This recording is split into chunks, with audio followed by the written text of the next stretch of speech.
안녕하세요. 목수입니다. 자, 오늘은 장거리 비행을 합니다. 저희 비행기는 지금 현재 오렌 버핏의 도시 오마하에 와 있습니다. 네브라스카주와 아이오와주 경계에 있는데 행정 분류는 제가 알기로는 네브라스카로 알고 있습니다. 자, 오늘 어디로 가느냐 하면은 미네소타주의 이제 미네폴리스로 갑니다. 제가 다음 경로는 이렇게 간다고 제가 이제 지난번에 말씀드렸고요. 요렇게 해가지고 이렇게 해가지고 요렇게 해가지고 요렇게 갑니다. 그래가지고 이제 유럽으로 가는 거죠, 그죠? 캐나다를 거쳐가지고. 자, 그러면 비행을 하면서 말씀을 나누도록 하겠습니다. 자, 이륙을 하겠습니다. 자, 브레이크를 일단은 풉니다. 브레이크를 풀고 이제 가속을 합니다. 가속을 이제 천천히 하는 게 좋습니다. 안 그러면 또 비행기가 뒤뚱거리니까. 로드 문제는 완전하게 해결됐습니다. 뭐 이것 때문에 제가 스트레스를 상당히 받았는데 원인도 확실히 파악을 했고, 자, 60이 넘어가면 피치를 살살 올리면 됩니다. 60m 넘어가면은 급격하게 하지 말고, 그리고 이륙을 했으면 이제 플랩을 접습니다. 고도를 서서히 올립니다. 서서히 올려서 그 미니애폴리스까지도 산이 없을 것 같습니다. 없을 것 같기 때문에 오토파일럿 최고 고도를 4,000피트로 맞춰놨습니다. 자, 2,000피트쯤 되면 제가 오토파일럿을 걸어버릴게요. 어떻게 되는지 한번 보시죠.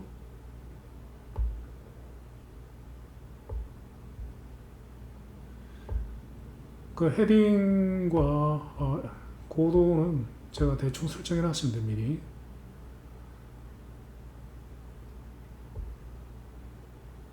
자, 2,000피트가 거의 다 됐으니까 오토파일럿을 걸겠습니다. 한번 보시죠.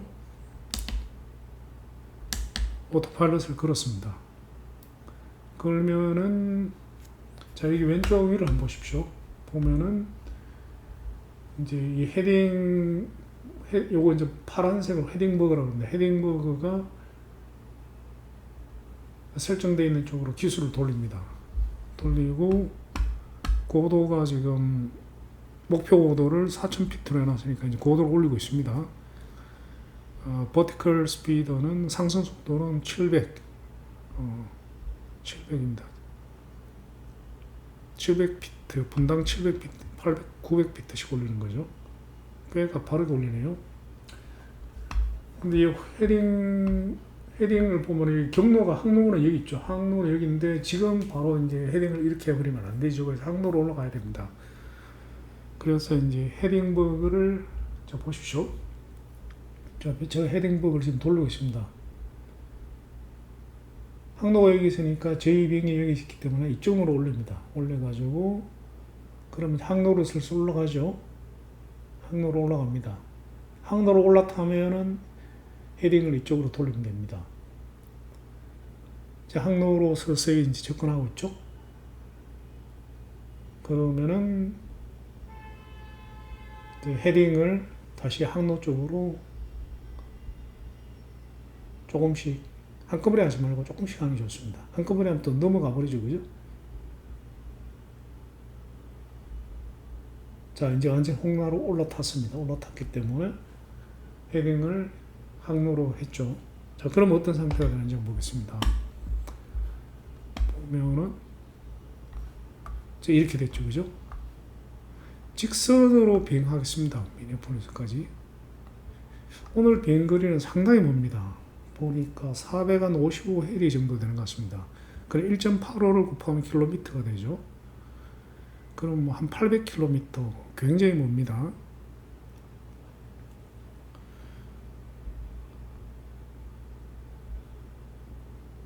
지금 제가 지천, 가민 가민의 이제 그 자동 그 디지털 조정 시스템이 있는 지천으로 제가 지금 옵션 선정해 자 볼까요? 끄고 제가 축소해서 보여드릴게요.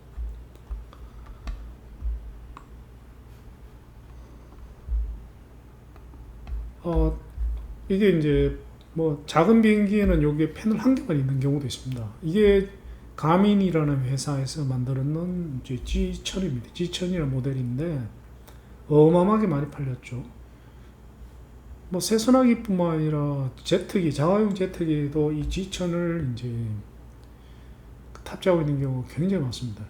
이 옵션이 제가 얼핏 알아봤는데 이 옵션 패널 두 개가 똑같은 패널 두 개가 있습니다.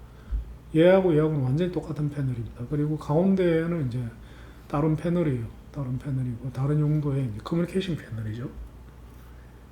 그 라디오 VR 항법을 사용할 때 사용하는. 이게 왜 똑같은 패널이 두 개가 있냐면 하나는 이제 조종사 측, 하나는 부조종사 측에 이쪽이죠. 한 개가 고장나면 다른 한 개를 백업으로 사용할 수도 있고, 이 패널은 이제 뭐 세팅을 이 패널을 이렇게 할 수도 있고 반대로 할 수도 있어요. 그냥 조정할 때는 이걸 보고 하죠, 그죠? 이거를 보고 식스팩이라고 그러는데 가장 기본적인 비행 시스템 6가지, 애널로그 메타 6가지를 식스팩이라고 합니다. 예를 들면 이런 것들이 식스팩 일종이죠, 그죠? 3팩이 셈이네요. 이게 다 여기에 다 녹아져 들어가 있습니다. 들어가 있는데 그 이제 이륙하거나 착륙하거나 뭐 이렇게 비행을 조작할 때는 보통 이거를 보고 하죠, 그죠? 이걸 보고 하는데 내가 지금 어디를 가고 있는지를 알고 싶을 때는 얘를 보고 하죠, 그죠? 얘를 보고 합니다. 그래서 만약에 부종성사가 조정한다면 어떻습니까? 아무래도 이걸 많이 봐야 되니까 얘하고 얘를 바꾸면 됩니다. 그래서 이제 두 세트가 있습니다. 똑같은 패널이, 다시 말씀드리죠. 똑같은 패널이 두 개가 있는 이유는 하나는 백업용입니다. 예를 들어 얘가 고장 나면은 큰일 나죠. 잘못하면 비행기 추락할 수도 있습니다. 그래서 얘는 반드시 고장 나면 안 되죠, 그죠? 그래서 얘가 만약에 고장 났다 그러면 이제 얘를 이렇게 세팅해가지고 쓰는 겁니다. 그게 이제 첫 번째 백업용이 첫 번째 목적이고, 두 번째 목적은 이제 부조종사가 조정하는 경우는 패널 이제 위치를 바꿉니다. 그래서 제가 얼핏 알아봤는데 세스나기 가격이 뭐 중고는 뭐 미국이나 유럽이나 북미, 캐나다 이런 데 가면은 중고는 아마 1만 불짜리도 있을 거예요. 1,000만 원짜리도 있을 겁니다, 아마. 그 다음에 이제 가격이 조금 더 올라가면은 이제 애널로그 계기판이 있는, 다시 이런 디지털 계기판이 없이 이런 애널로그 식스팩이라고 그러는데 기본적인 6개의 애널로그 계기판만 있는 건 그건 아마 새 비행기도 얼마 안 할 거예요, 아마. 새 비행기도 뭐 제 생각보면 한 1력밖에 안 할 것 같습니다. 그런데 이제 이게 옵션인데 이 옵션이 얘 가격만 제가 기억이 안 납니다. 5천만이라 그랬던가 1억 5천만이니까 그런 것 같습니다. 근데 요즘은 이게 뭐 가미는 무조건 있어야죠, 그죠? G1000인데 뭐 제가 세스나 비행기를 산다면은 이 가민 옵션이 없는 비행기는 절대로 안 살 것 같습니다. 지금 조정하고 있는 비행기가 세스나 172S인데 재미삼아 한번 알아봤는데 이게 코로나 때문에 가격이 많이 올랐다 그러더라고요. 원래는 뭐 한 5, 6억 했는데 요즘은 한 2억에서 15억 정도 하는 모양입니다. 근데 요즘 뭐 취미로 뭐 드물지만은 뭐 10억씩 쓰는 사람들 우리나라에도 종종 있습니다. 예를 들어가지고 뭐 자동차 좋아하시는 분들 뭐 슈퍼카 사가지고 튜닝 살짝 하면은 뭐 10억 훌라덩 넘어가죠, 그죠? 뭐 특별한 차량 같은 경우에는 뭐 40억, 50억 하는 경우도 있습니다. 그래서 우리나라도 한국도 비행기 조종 인구가, 취미 비행 조종 인구가 급격하게 늘어나고 있습니다. 그런데 저 같으면 세선하기를 안 사고 아이콘 5를 살 것 같아요. 저는 관심은 없습니다만은 이 나이에 또 새로 일을 벌리지는 않을 겁니다. 복근만 해도 지금 24시간이 바빠가지고 제대로 즐기지도 못하고 있는데, 그 왜 그러냐면은 세스나기와 아이콘 5의 장단점은 극명합니다. 극명한데 이제 세스나기의 큰 장점은 장거리 비행이 가능합니다. 다시 말해서 다른 나라로 그 세계 일주가 가능합니다. 세계 일주가 가능하기 때문에 세계 일주를 한다면 최소 세스나기가 돼야 되겠죠. 물론 아주 장거리는 안 됩니다만, 예를 들어 한국에서 도쿄 정도는 갈 수 있죠, 그죠? 도쿄까지 되나? 될 겁니다, 아마. 오사카까지는 확실히 될 거고. 그런데 현실적인 문제가 있습니다. 어떤 현실적인 문제가 있으면은 이제 비행기를 몰고 다른 나라로 가면 어떻게 되느냐. 그 절차가 굉장히 복잡합니다. 어마어마하게 많습니다. 왜냐하면 비행기라는 물건이 한 10억짜리 물건을 다른 나라로 가져가는 거잖아요. 그러다 보니까 이게 통관 수속이 보통 어려운 게 아니고, 그리고 또 하나가 뭐냐면 그것만 있는 게 아니죠. 예를 들어가지고 제가 만약에 김포공항에서 출발해서 오사카 공항으로 간다 치면은 김포공항에 제 비행기를 이제 주기를 해놨으니까 끌고 이루 가면 되는데, 문제는 입국 허가를 받아야 되죠. 일단 일본이 입국 허가를 받아야 되고, 그 다음에 이제 오사카 공항을 이용권을 받아야 될 겁니까? 그죠? 오사카 공항을 이용해야 되니까 활주로도 이용해야 되고 공항에 여러 가지 유틸리티를 이용을 해야 됩니다. 그리고 또 거기서 또 기름도 넣어야 되죠, 그죠? 그래서 이 서류가 어마어마하게 많답니다. 많기 때문에 개인이 하는 거는 실질적으로는 불가능하답니다. 그래서 그런 거를 이제 수속해주는 이제 브로커, 대행업체를 고용해서 이제 이름을 하는 수밖에 없는데, 잘은 모르지만은 그 비용이 또 무시무시하다 그러네요. 대충 하여튼 몇백만 원 하는 모임인데 정확한 액수는 저도 잘 모르겠습니다. 그래서 그 세계 일주를 하는데 이 비행기를 타고 예를 들어 미국을 가고 싶다. 그러면은 각 이제 나라를 들어갈 때마다만은 아니죠. 왜냐하면 착륙하는 모든 공항에 대해서는 이제 예를 들어 일본 내에 이미 들어왔다. 그러면 예를 들어 오사카에서 이제 도쿄 하네다로 비행을 하는 경우에 그 경우에는 이제 입국에 대한 서류는 없을지 모르지만은 공항 이용에 대한 수속은 다 밟았기 때문에 본인이 못합니다. 못하기 때문에 결국은 브로커를 고용해야 돼요. 그럼 한번 입착륙할 때마다 목돈이 왕창왕창 날아가는 겁니다. 물론 이제 유류대는 당연히 또 별도죠, 그죠? 그리고 비행기라는 물건 자체가 법적으로 이제 국제항공법상으로 그 일정 거리를 비행하면은 기본적으로 점검해야 되는 항목들이 있습니다.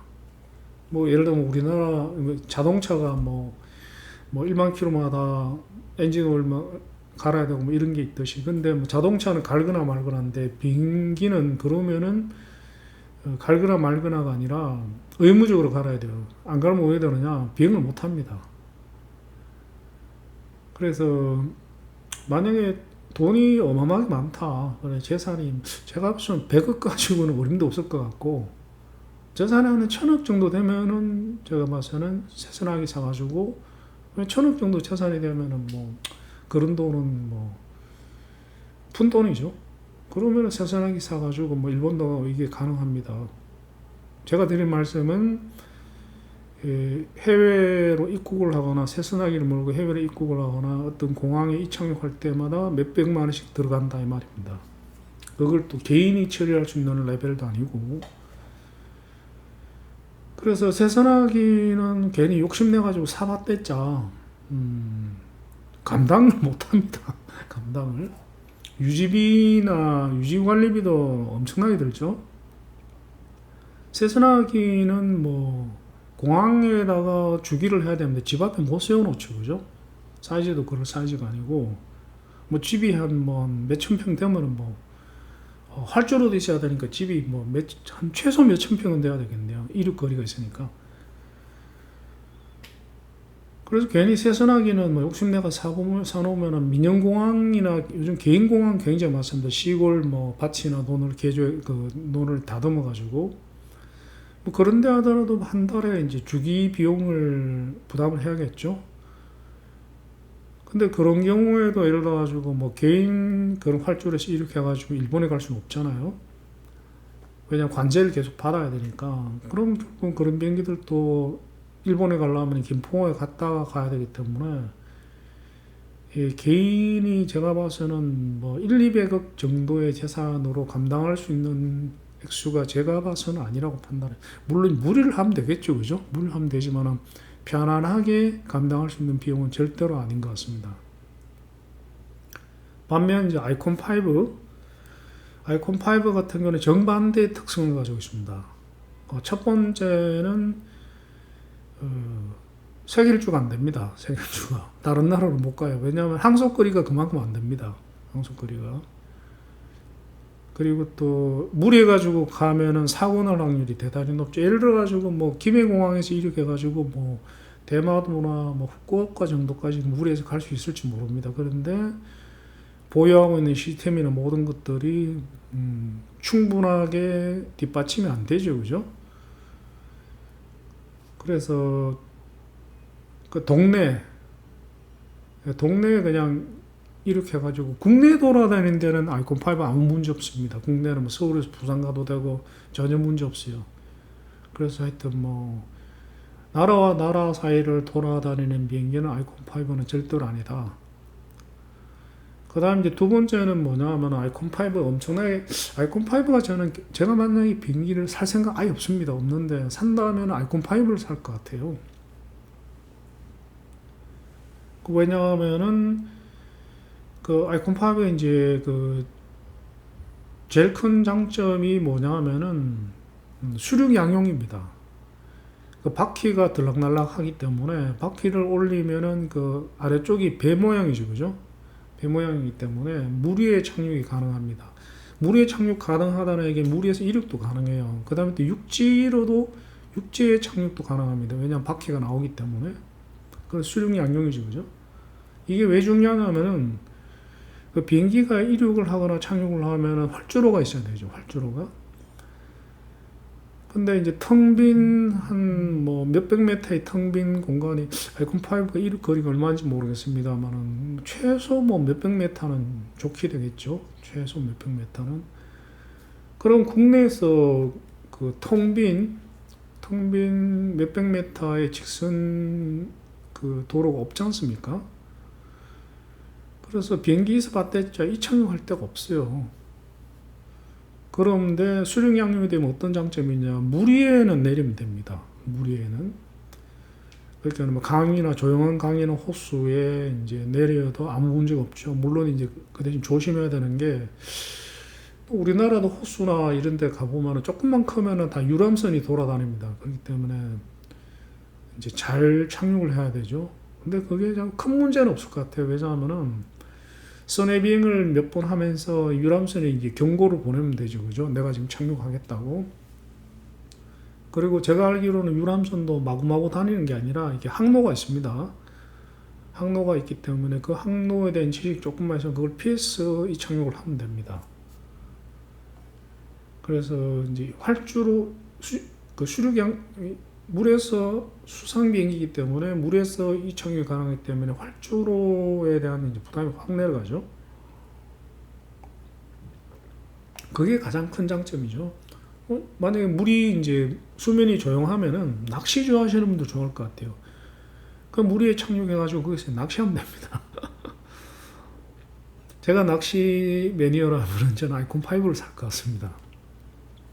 아이콘5 가격은 한 5억 정도 하는 걸로 알고 있습니다. 5억 정도. 생각보다 거의 비싸진 않아요. 가격이 좀 아삼삼하긴 합니다. 뭐 10억 넘는 아닐 겁니다. 5억 얼마 할 겁니다 아마. 그리고 이제 두 번째 큰 장점이 뭐냐면 아이콘 5는 접어집니다. 접어져가지고 날개를 착착착 접을 수가 있어요. 날개를 완전히 접으면은 어느만해지냐 하면은 이제 아마 제 생각에는 카운티 버스 정도 사이즈로 줄어듭니다. 그래가지고 그거를 이제 좋은 게 뭐냐면 집 앞에 세워놓을 수 있어요. 그리고 아이콘 5를 구입을 하면은 옵션이 있습니다. 어떤 옵션이냐면은 보관 컨테이너 옵션이 있어요. 보관 컨테이너 옵션. 그 가격이 옵션 가격이 비싸더라고요. 1억이 좀 넘는 것 같아요.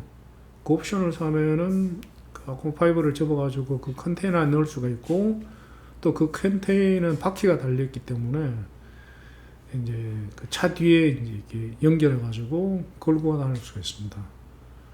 그래서 아이콘 5는 제가 봐서는 굉장히 실용적인 그 취미로 비행하기에는 정말 실용적인 것 같습니다. 그리고 또 좋은 게 뭐냐면은 아이콘 5는 이게 계기판이나 이게 모든 게 실내가 운전석이 그 자동차 운전석하고 흡사하게 만들어놨어요. 흡사하게. 그래서 실제로 실제로 아이콘 5를 이제 사면은 이제 교육을 해주는데 그 교육을 해주는데 그렇게 오래 교육을 안 하는 것 같습니다. 본격적인. 근데 세스나 같은 경우는 자가용 면장을 따야 되죠, 그죠? 그 교육이 대단히 비싸고 전문적인데 아이콘 5는 아닌 걸로 알고 있어요. 그래서 이제 예를 들면 이렇게 사용할 수가 있습니다. 본인이 이제 전원주택 단지 같은데 살면서 아이콘 5를 사가 이제 살 때는 이제 컨테이너 보관 컨테이너 옵션까지 포함해가 사가지고 이제 집 앞에 집에 이제 마당에 세워놨다가 비행을 하고 싶으면은 그 차 뒤에 연결해서 가가지고 호수나 근처에 있는 호수나 뭐 조용한 강에서 혹은 바다에서 이륙을 하면 됩니다. 착륙할 때도 마찬가지고. 혹은 뭐 좀 더 매니아라면은 뭐 저라면 이렇게 할 것 같아요. 뭐 청평이나 이런데 이제 집을 살 때 이제 그 해변에 호수변에 있는 집이 있습니다. 전번에 제가 한번 관심이 있는 집이 있었는데 누가 호수변에서 뭡니까 수상 스포츠 센터를 하다가 그거를 이제 내놨는데 굉장히 크더라고요. 그리고 이미 허가가 다 맡아진 상태고 청평이었던 것 같아요. 청평 호수변에 제가 한 2, 3천 평대에 보이던데 굉장히 관심이 있었어요. 살 뻔했습니다. 그 집하고 그 다음에 그 선착장하고 다 포함해가지고 그리고 사용권도 다 있어요. 왜냐면 수상 스포츠 그 업체를 운영하던 곳이기 때문에 그게 굉장히 저렴했습니다. 15억 정도밖에 안 했어요. 15억 정도. 그럼 그런 집을 사가지고 그 선착장에다가 아이콘 5를 매놓으면 되죠, 그죠? 매놓고 조그마한 캐빈 만들어가지고 그 안에 이제 넣어놨다가 그런 식으로 하면은 매일 비행이 가는 거죠, 매일 비행이. 그러니까 요즘 하여튼 저는 관심이 아예 없습니다. 아예 없는데. 혹시, 왜냐면 나이가 있으니까. 제가 만약에 나이가 한 40대라면 저는 아이콘 5 당장 삽니다. 하여튼 요즘 제가 이런 말씀 왜 드리냐 하면은 국가의 경제가 이제 발전할수록 GDP가 올라갈수록 취미가 변한다 그러거든요. 취미가.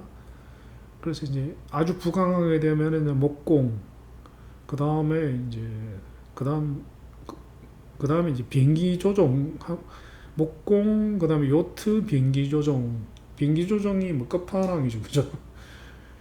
근데 지금 우리나라가 이제 비행기 조종까지 갖는 걸로 알고 있습니다. 그리고 뭐 제가 목공을 하니까, 목공에 나중에 제가 한번 연재를 한번 할게요. 목공 함부로 시작하시면 큰일 납니다. 저도 모르고 시작했어요. 목공을 하시려면 돈이 많이 든다는 걸 아셔야 돼요. 물론 그것도 이제 저렴하게 하는 방법도 있습니다. 근데 하다 보면 그게 나는 저렴하게 해야지라고 마음먹는데 그게 뜻대로 잘 안 됩니다. 뜻대로. 그래서 이제 목공을 한 10년 이상 하신 분들의 공통적인 얘기가 목공이 어마어마하게 돈이 든다. 그래서 목공하다가 관두신 분들은 거의 대부분 돈 때문에 관둬요. 돈이 어느 정도 드느냐, 뭐 하기 나름이라 그러지만 평균적으로 얘기를 하면은 보통 이제 목공 동호인들 사이에 하는 얘기가 골프 비용이 한 5배 정도가 든다는 얘기를 해요, 다들. 15년 전에 제가 맨 처음 목공을 할 때 그 얘기를 이제 공방 선배님 한 명이 아니라 모든 공방장님부터 시작해서 다들 이제 형님들이 얘기를 하길래 겉으로는 그렇습니까? 속으로는 좀 웃었습니다. 지금 되게 좀 죄송하죠, 그분들 이렇게 비웃었어요. 무슨 뭐 말도 안 되는 소리 하고 있어 이랬는데 그분들 말이 맞더라고요. 맞고. 근데 그게 또 상한선도 아니에요. 상한선도. 그래서 에버리지라고 얘기하는 거죠. 상한선은 무한대입니다. 무한대. 상한선은 무한대예요. 상한선으로 가면은 어떻게 됩니까? 새선하기 사가지고 세기주 하는 것처럼 그 정도 비용 들어요, 상한선은. 그래서 만약에 누가 목공을 한다 그러면 저는 말립니다. 무조건 말려요. 그리고 제가 이제 15년 지더라도 절대 목공 안 합니다. 근데 이미 저질렀기 때문에 어쩔 수 없죠. 계속 해야지 뭐. 자, 하여튼 그렇습니다. 자, 그러면은 지금 제가 왜 이제 그 여러 가지 얘기를 이제 이렇게 좀 하냐 하면은 제가 이제 그 올려놓은 동영상을 좀 봤습니다. 보니까 너무 좀 드라이하더라고요, 동영상이. 왜냐하면은 이렇게 하자마자 바로 이제 저는 퇴장해버리고 계속 그 배속 비용으로 나가오니까, 그리고 착용할 때 하고 하니까 너무 무미건조하더라고요. 그래가지고 이건 좀 아닌 것 같다. 컨텐츠는 컨텐츠 나와야 되죠. 잠시만, 한 개만 더 보이고 끝낼게요. 잠시만요. 지금 바닥이 보면은 이제 계절이 디폴트로 했기 때문에 6월달입니다. 그러니까 바닥이 조금 황폐하죠. 황폐합니다. 바닥이 다 이제 논밭인데, 그래서 계절을 바꾸는 걸 보여드릴게요. 자, 마우스 커서를 이렇게 올립니다. 올리면 이렇게 나타나면 구름 표시를 클릭을 합니다. 그러면은 여기에 보면은 이제 여기서 이제 하나님 되는 겁니다. 신이 되는 거예요. 계절, 날씨, 천둥도 치게 할 수 있고 다 할 수 있습니다. 번개도 치게 할 수 있고 구름도 자욱하게 할 수 있고 모든 게 다 가능합니다. 눈도 오게 할 수 있고, 그 다음에 실시간 날씨로도 가능해요. 현재 이 지역의 실시간 날씨로. 자, 지금 보면은 뭡니까? 오후 1시 1분입니다. 시간은. 그 계절은 지금 6월달로 되어 있죠. 그럼 계절 바꿔볼까요? 7월달, 8월달 바꿨습니다. 바꾸면 자 보시죠. 보시면은 살짝 미미하지만 변했을 겁니다. 아까하고는 조금 더 뭡니까? 초록이 짙어졌을 거예요. 이렇게 계절 바꾸는 건데, 이렇게. 자, 어디쯤 왔는지 볼까요? 한 5분의 1, 한 6분의 1 정도 온 것 같습니다. 오늘 되게 멉니다. 자, 그러면 저는 여기서 이제 물러나고, 착륙할 때 다시 뵙도록 하겠습니다. 아름다운 음악과 함께 평안하고 즐거운 비행이 되시기 바랍니다. 조금 후에 뵙겠습니다.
미니어폴리스에 거의 다 와갑니다. 미국은 참 부러운 게 땅이 워낙 넓다 보니까 도시들도 그 인구 밀도가 굉장히 낮은 것 같습니다. 미니어폴리스도 대도시인지 아닌지 모르지만 하여튼 작은 도시는 아닌 걸로 알고 있는데 보면은 지상에 건물 내린 거 한산합니다. 이 부분은 정말 부러운 것 같아요. 이러면 이제 살기가 훨씬 쾌적해지겠죠. 그리고 교통체증도 별로 없을 것 같고,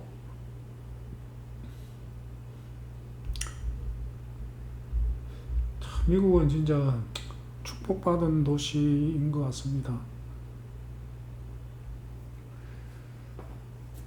미네아폴리스 세인트폴 국제공항이 이제 다 와갑니다. 다 와가기 때문에 저는 주로 이제 첫 번째 원 이게 한 10km 정도 되는 것 같아요. 첫 번째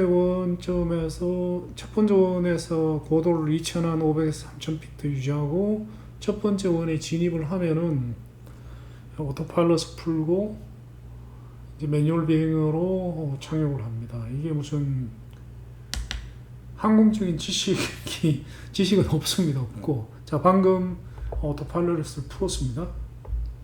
그리고 이제 카메라 앵글을 지금 이제 착륙에 편리한, 관광보다는 착륙에 편리한 앵글로 바꾸고 진입을 합니다. 계속 촬영 환경을 지금 계속 바꾸고 있습니다. 개선하고 있습니다. 좀 더 편리하게. 그래서 지금 하고 있는 게 모니터를 이제 하나 구입을 하려고 합니다. 지금까지는 4K 모니터로 사용해가지고 대형 TV를 썼는데, 그러니까 이제 집사람한테 너무 불편하죠. 자, 이제 속도를 줄이고, 왜냐하면 제가 촬영할 때마다 집사람이 이제 조용해야 되니까 그 TV를 못 보죠. 그래서 지금 모니터를 주문하려고 계속 이제 찾고 있습니다. 지금 무슨 삼성 스마트 모니터를 지금 구입을 하기로 마음을 먹었는데,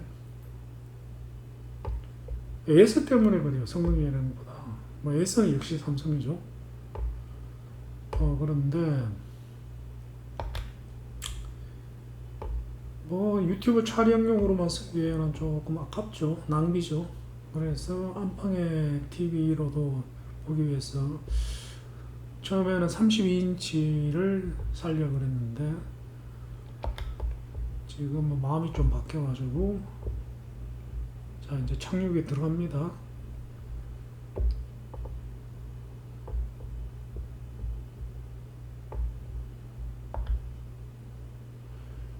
지금 43인치를 사서 유튜브 촬영도 하고, 유튜브 촬영 안 할 때는 집사람이 안방에서 넷플릭스나 유튜브를 그 안방 TV 겸용으로 사는 것도 나쁘지 않겠다 하는 생각이 들어서 지금 아직까지 결정을 못 하고 있습니다. 지금 43인치하고 32인치를 결정이 되면은 즉시 주문을 할 계획입니다.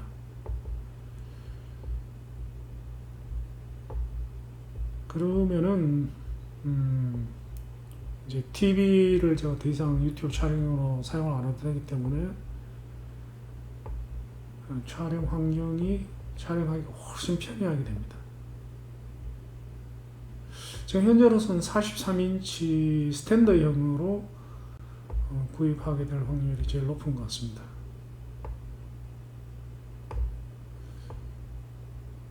그러면은 유튜브 촬영할 때는 집사람은 거실에서 TV를 보면 되고, 저는 안방이나 창고방으로 이제 밖에 있으니까 끌고 들어가가지고 거기서 보면 되죠. 거기서 촬영하면 됩니다. 그럼 서로 방해도 안 되고. 어쨌든 간에 유튜브 촬영은 거의 최적화가 거의 막바지입니다. 바지. 그래서 제가 연재를 하고 있는데 유튜브를 채널 운영을 해보시고 싶은 분께는 아마 엄청난 도움이 되리라고 생각합니다. 왜냐하면 해보면은 좀 힘들거든요. 촬영이 힘들어요. 힘들고 번잡스럽죠. 준비할 것도 많고. 그리고 편집하기, 자, 착륙을 했습니다.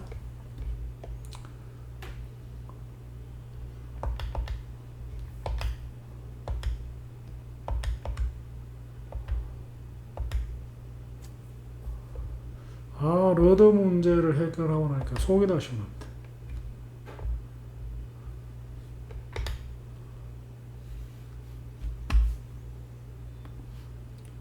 자, 여기는 미니애폴리스 국제공항입니다.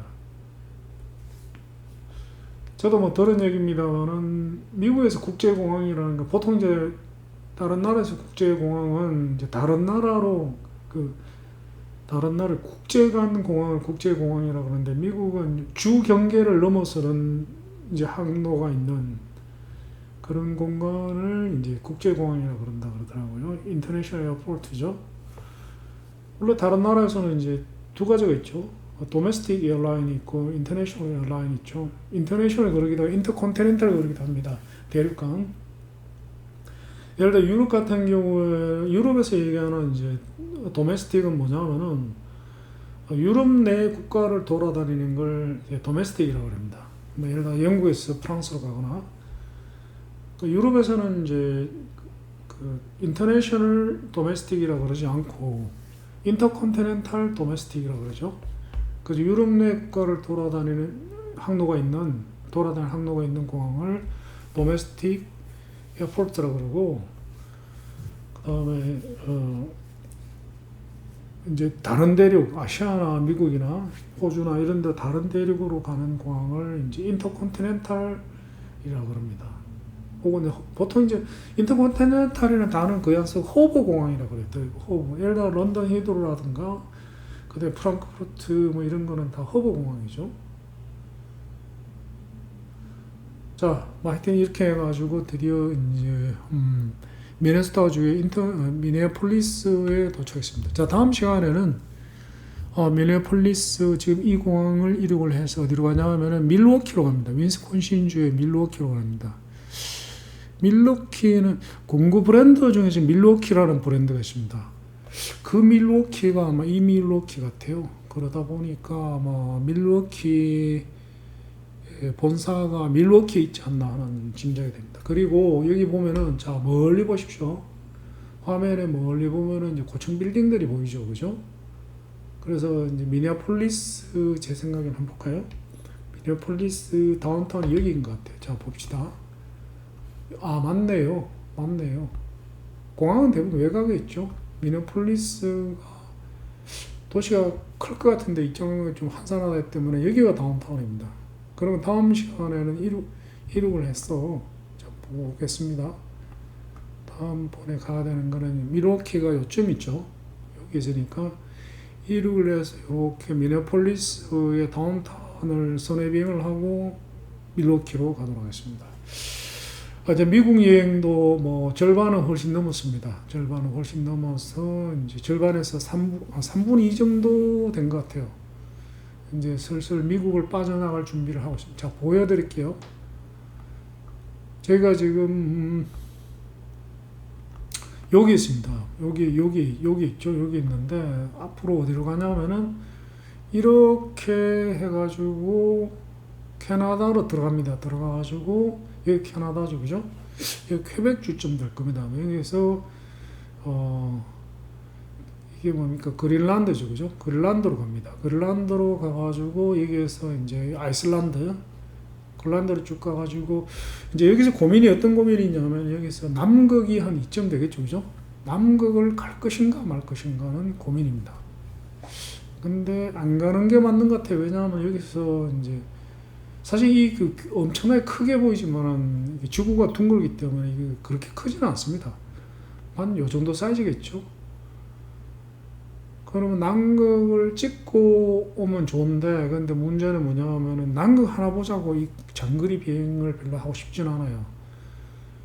그래서 그린란드를 휙 지나쳐서 아이슬란드죠. 이거 아이슬란드로 해서 그 다음에 영국으로 이제 들어갑니다. 유럽을 이제 영국으로 들어가죠. 영국에서는 이제 여기 이제 유럽이죠.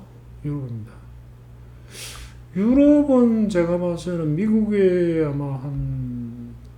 미국의 한 10배 정도의 비행을 하게 될 것 같아요. 유럽은 진짜 꼼꼼하게 하려고 그래요. 그 유럽 여행 제가 제대로 시켜드릴게요. 그리고 유럽은 제 홈그라운드죠. 제 고향입니다, 고향. 나이 더 먹기 전에 집 사람 데리고 유럽 일주를 해야 되는데, 걱정입니다. 자꾸 나이는 먹고. 하여튼 빨리 이게 작업실 어떻게든 정리해야 됩니다. 작업실 정리 안 하면은 카운티 버스고 뭐고 유럽 여행이 다 물고 넘어갑니다. 제 스케줄은 노는 스케줄이죠. 일단 작업실을 지금 공사를 마무리 짓잡니다. 큰 거라도 올렸네. 이제 짜실짜실한 거는 영원히 있으니까 큰 거를 거의 이제 1단락을 짓고 1단락 짓자마자 카운티 캠핑 버스를 주문 제작을 하고 이제 그 카운티 캠핑 버스 여행을 이제 스테이블화 해야죠. 그게 아마 제가 한 1년은 걸릴 것 같아요. 내년 1년 프로젝트입니다. 그러고 난 뒤에 이제 그 다음에 바로 하려는 게 집사람을 모시고 우리 어부인을 모시고 유럽으로 날아가가지고 제가 유럽에서 나중에 유럽 하면 말씀드리겠지만은 정말 가고 싶은 곳이 있어요. 정확하게 말하면 가고 싶다기보다는 집사람에게 죽기 전에 반드시 구경시키려는 곳이 있습니다. 제가 살던 동네예요. 나중에 전 세계 제가 여러 군데를 다녔지만은 제가 생각하기에 전 세계에서 가장 아름다운 루트가 있습니다. 가장 아름다운 스위스 제네바의 라마노스에서 몽투르입니다. 몽투르에서 어디로 가냐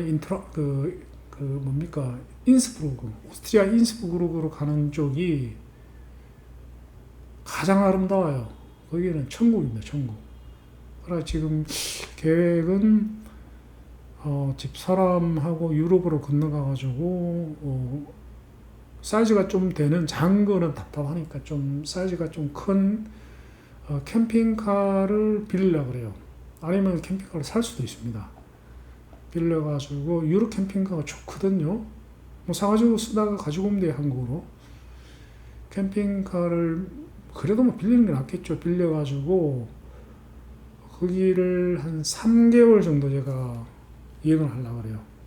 3개월 정도를. 그게 집사람한테 죽기 전에 꼭 해주고 싶은 선물입니다. 그러려면은 당장에 올년 내에 작업실을 80%는 완료를 해놔야 됩니다. 자, 그러면 오늘 비행은 여기서 마치도록 하겠습니다. 자, 감사합니다. 지금까지 목수였습니다.